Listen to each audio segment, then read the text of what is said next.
Hello guys, welcome back to my channel Kakuli blog. আজকে একটা নতুন রেসিপি, একদমই নতুন ধরনের রেসিপি নিয়ে চলে এসেছি তোমাদের সামনে। সেটা হলো ঘুগনির যে মটর আছে সেই মটরগুলোকে আমি প্রথমে সেদ্ধ করে নিয়েছি। বাটির মধ্যে রয়েছে, দেখতেই পাচ্ছ। আর চারধারে সমস্ত হলুদ, তারপরে তেল, সর্ষের তেল, তারপরে তোমার ভাজা মশলা, তারপরে নুন, সমস্ত কিছু রেখেছি মশলা। এবার কড়াইতে তেল দিয়ে দিলাম। তেলটা বেশ একটু গরম হয়ে উঠলেই পেঁয়াজ কুচি রেখেছিলাম, লঙ্কা কুচি, পেঁয়াজ কুচি সব দিয়ে তেলটার মধ্যে ভালো করে ভেজে নেব। তো ভেজে নেব, এইটা একটুখানি আমি নতুন ধরনেরই করছি। মনে হলো যে সবসময় তো ডালের বড়া খাওয়া হয়, হ্যাঁ, মুসুর ডালের বড়া খাওয়া হয়, তা এইটা দেখি একটু ঘুগনির মটর দিয়ে একটু পকোড়া টাইপের করব আর কি, ইচ্ছে আছে। তা সেটার জন্যই আমি শুরু করলাম এই রেসিপিটা। তা দেখো, ডালটা একদম সেদ্ধটা একদমই টাইট হয়ে গেছে, ঠান্ডা হয়েছে তো বেশ শক্ত হয়ে গেছে।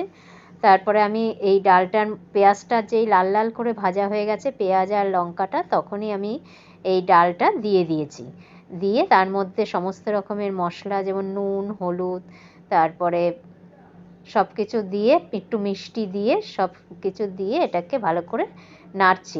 নাড়তে নাড়তে যখন একটু মাখা মাখা হয়ে গেছে, তখন আমি তার মধ্যে ধনেপাতা কুচিয়ে রেখেছিলাম, সেই ধনেপাতাগুলো চারধারে দিয়ে দিলাম। এখন ধনেপাতার একটা সুন্দর গন্ধ আছে, এই সেন্টটা খুব ভালো লাগে। যে কোনো পুরের ক্ষেত্রে ধনেপাতা দিলে পরে খুব ভালো লাগে খেতে। তারপরে লাস্টে নামানোর আগ দিয়ে একটু ভাজা মশলা ছিটিয়ে দিয়ে দিলাম এই রেসিপিটার মধ্যে। তারপরে এটা দিয়ে আবার খানিকটা ভালো করে নাড়তে লাগলাম, ভালো করে মাখিয়ে নিলাম, কেননা চারধারটা পুরোটা না মাখালে পরে এক সাইডে ভাজা মশলার যে একটা সুন্দর সেন্ট সেটা পাওয়া যাবে, আবার একদিকে পাওয়া যাবে না।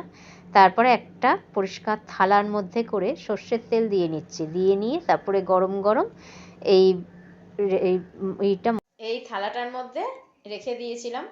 ওই ডালটা করে সমস্ত কাইটা, পুরটা আর কি তৈরি করে, এবার এটা ছুরি দিয়ে, এই ছুরিটা দিয়ে কাটবো।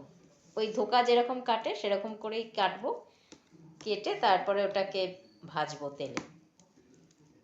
তো কেটে নেই ভালো করে, তারপরে তোমাদের দেখাচ্ছি। এই পিস পিস করে যেরকম ধোকা কাটে না, ওইরকম করেই কেটে নেব, তাহলে পরে ভাজতেও সুবিধা হবে।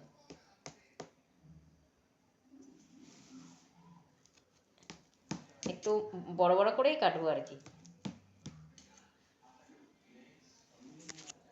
দেখো, আমার রেডি হয়ে গেছে। এগুলো সব ছোট ছোট করে যে ধোকার মতো কেটে নিয়েছি, পিস পিস করে তোমাদের দেখালামই। এবার এগুলো আমি ময়দার মধ্যে ডুবিয়ে ডুবিয়ে ব্যাটার তৈরি করব, ময়দা দিয়ে করে তার মধ্যে ডুবিয়ে ডুবিয়ে ভেজে ফেলবো তেলে।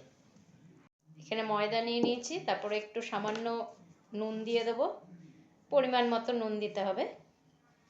আর তারপরে জল দিয়ে এটা ব্যাটারটা তৈরি করব। এই যে জলটা দিয়ে এবার ব্যাটারটা তৈরি করব। ভালো করে এটাকে ফেটিয়ে নেব, চামচ দিয়েই করলেই হবে। আবার অনেকের ওই যে ফেটানোর মেশিন থাকে, সেই মেশিনের মাধ্যমেও করে। চামচ দিয়ে এটা হয়ে যাবে, অসুবিধা হবে না। তোমাদের পরে ভালো করে ফেটিয়ে নিই, তখন দেখাবো। আর দেখবে সুন্দর হয়ে গেছে। ময়দা তো একটুখানি পাতলা, বেশি আবার জলের মতো পাতলাও না, মিনিমাম, যেরকম আর কি, এইগুলো পুরগুলো যাতে ভালো করে, এই চপগুলো আর কি, পকোড়াগুলো ভালো করে তুলতে পারি ডুবিয়ে, সেই রকমভাবে এই ব্যাটারটা তৈরি করতে হবে। কেননা বেশি পাতলা হয়ে গেলে আবার জল জল হয়ে যাবে, আর বেশি ভারী হয়ে গেলেও আবার কোটিনটা আবার মোটা হয়ে গেলে তখন ভাজতে গেলে কিন্তু ভেতরটা কাঁচা থেকে যাবে। এই জন্য একটু মিডিয়াম পরিমাণ মতো করলেই জিনিসটা ভালো হবে। এই যে এটা যেরকম করেছি ব্যাটারটা, এই ব্যাটারটা কিন্তু কোনো অসুবিধা হবে না। এটা পাতলাও না, মোটাও না, মাঝামাঝি। তো সব রেডি করে নিলাম, এবার গ্যাস জ্বালিয়ে করে ফেলবো। তো চলো, এখানে তেলটা গরম হচ্ছে কড়াইতে। আর এখানে দেখো আমি সব রেডি করে রেখেছি, একটা একটা করে এই ব্যাটারটার মধ্যে চুবিয়ে চুবিয়ে তেলে ছেড়ে দেব। তেলটা প্রায় গরম হয়েই এসছে, দেখি। হ্যাঁ, তেলটা গরম হয়ে এসছে। এবার তেলটা গরম হয়েছে, তেলের মধ্যে দিয়ে দিয়েছি সব এগুলো, মানে পকোড়াগুলো, ঘুগনির মটরের পকোড়া যে, তারপরে পকোড়াটা তৈরি হয়ে গেল।